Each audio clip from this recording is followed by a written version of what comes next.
మేము పితరుల దోషాలు, తాతల తండ్రుల దోషాలు, మయ్య చేసిన పాపాలు, మేం చేసిన పాపాలన్నీ నెత్తిన పెట్టుకొని వాస్తు తేడా అని సిద్ధాంతుల దగ్గరికి పోవటం, చేతబడి జరిగింది మా మీదని మాంత్రికుల దగ్గరికి పోవటం.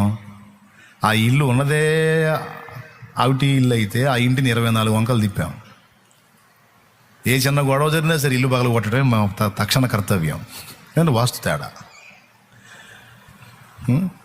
గ్రహబలం కోసం అది నవగ్రహ యంత్రం తెచ్చి ఇంట్లో పెట్టుకొని, అవునండి, రకరకాల యంత్రాలు మా ఇంట్లో రోజు దూపమే. వేసే కొద్దీ దరిద్రం పెరిగింది కానీ బాగుపడింది లేదు, పాడలేదు. చేశాను, నేనే నిష్ఠాగరిష్టతతో పూజలు చేశాను. ఇంకా ఇంకా ఇంకా అధమ స్థితికి వెళ్ళిపోయింది పరిస్థితి. ఇదేంద్ర ఇవన్నీ చేస్తే బాగుపడాలి కదా, ఇంకా దరిద్రం ఎక్కువైపోతుంది. శాపం వెంటాడింది. అది ఇంట్లోనో లేకపోతే